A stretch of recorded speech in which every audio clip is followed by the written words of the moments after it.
Welcome back everyone. Last video में हमने case 1 देख लिया था कि हम एक नए नोड को बिल्कुल लिंक लिस्ट के स्टार्टिंग में ऐड कर रहे हैं और इंसर्ट कर रहे हैं। नाउ यहाँ पे मुझे बोला गया है कि आफ्टर अ गिवन नोड मुझे लिंक लिस्ट के नए नोड को ऐड करना है। तो देखो क्या है, यहाँ पे मुझे लिंक लिस्ट का स्टार्ट दे रखा होगा, ओके। देन मुझे लोकेशन दे रखी होगी जिसके बाद में मुझे एक नोड ऐड करना है और आइटम दे रखा होगा। Got it. तो यहाँ पे मुझे क्या करना है, एक नया नोड बनाना है। ठीक है, ये मैंने न्यू नोड का एक ऑब्जेक्ट बना लिया। This is my new node, right. मैं इसको बोल सकता हूँ कि भाई ये मेरा एन है। ठीक है, मैं इसको अभी एन बोलूँगा। अभी देखो क्या है, एन में ये दो चीज़ें हैं, एक है डेटा एंड एक है लिंक। तो एन के डेटा में मैं किसको रख दूंगा, जो आइटम मुझे दिया गया है कि भाई ये रखना है आपको। ठीक है, उसके बाद में सेम प्रोसेस होगा।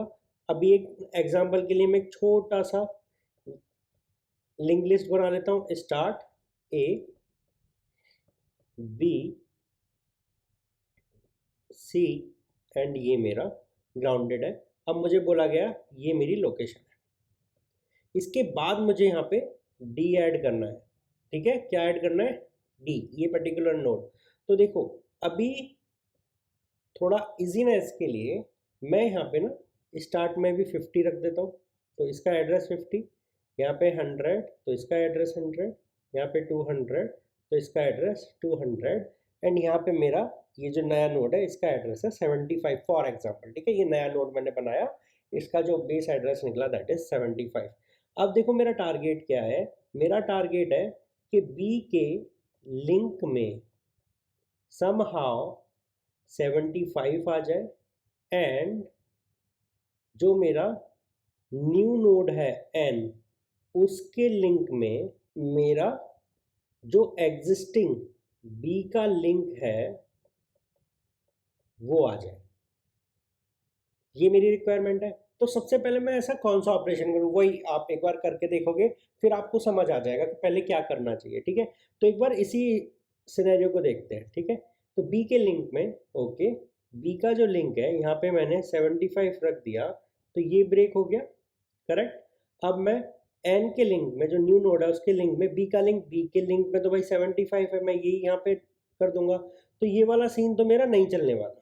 ठीक है, ये वाला सीन तो मेरा नहीं चलने वाला। तो मैं क्या करूँगा, हो सकता है मुझे पहले इसको एग्जीक्यूट करना पड़े स्टेटमेंट 2 की तरह। तो ये स्टेटमेंट 1 है, ये स्टेटमेंट 2 हो गई एंड यहाँ पे मेरा ये स्टेटमेंट 3 के तौर पे एग्जीक्यूट होगा। तो करके देखते हैं। ठीक है, चलो मैंने एन में डी डाल दिया था, आइटम मेरा क्या है, डी है। ठीक है, वो मैंने डाल दिया। अब एन के लिंक में यहाँ पर बी का लिंक डालो, बी का लिंक क्या है 200, मैंने जी 200 डाल दिया तो इसने एक लिंक क्रिएट किया यहाँ पे। ओके, चलो जी अब क्या करो, बी के लिंक में बी क्या है मेरा लोकेशन वाली चीज़ है, लोकेशन के लिंक जो कि मेरा 200 था वहाँ पे 75 जो कि मेरा नोड है उसका एड्रेस डाल दो। तो जी डाल दिया। तो अब ये पॉइंट करेगा इसको एंड फिर ये मेरा आगे चला जाएगा और ये वाला जो मेरा कनेक्शन था वो मेरा ब्रेक हो गया। अब जो मेरा रिजल्टिंग नोड है या रिजल्टिंग लिंक लिस्ट है वो कैसी दिख रही होगी, थोड़ी ऐसी। ठीक है, यहाँ पे ए है, फिर यहाँ पे बी है, फिर यहाँ पे देखो डी है। ठीक है, क्या है डी एंड फिर क्या है मेरा सी है। ये मेरा रिजल्टिंग नोड है। अगर मुझे लोकेशन पता है, अगेन ये करने के लिए, ये पर्टिकुलर ऑपरेशन करने के लिए मेरा जो कॉम्प्लेक्सिटी बनेगा दैट इज ऑर्डर ऑफ 1 ही बनने वाला है, बिकॉज मुझे पता है कि भाई किस लोकेशन पे ऐड करना है।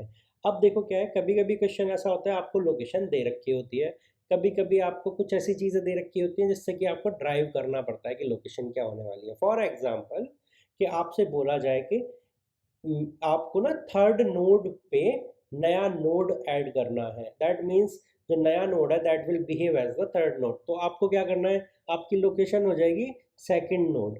अब क्या है, सेकंड नोड के बाद में आपको एक नया नोड ऐड करना है, वो अपने आप में कैसा नोड बन जाएगा, थर्ड नोड बन जाएगा। एंड यही चीज़ आपको सिंपल सी सॉल्व करनी है। आपको कैसे भी करके लोकेशन आइडेंटिफाई करनी है एंड उसके बाद में यही लॉजिक लगा देना है कि भाई मैं इंसर्ट कहाँ पे करूँगा लोकेशन के बाद में। अगर आपको थर्ड नोड बनाना है तो लोकेशन क्या है 2, थर्ड अपने आप बन जाएगा। This is how you will solve the link list problems, ठीक है। यहाँ पे अब केस 3 रह गया है कि भाई अगर मुझे बिल्कुल एंड में अगर मुझे ऐड करना पड़े तो मैं क्या करने वाला हूँ, ठीक है। उसको हम नेक्स्ट वीडियो में देखने वाले हैं कि case 3 insertion at the end of the link list.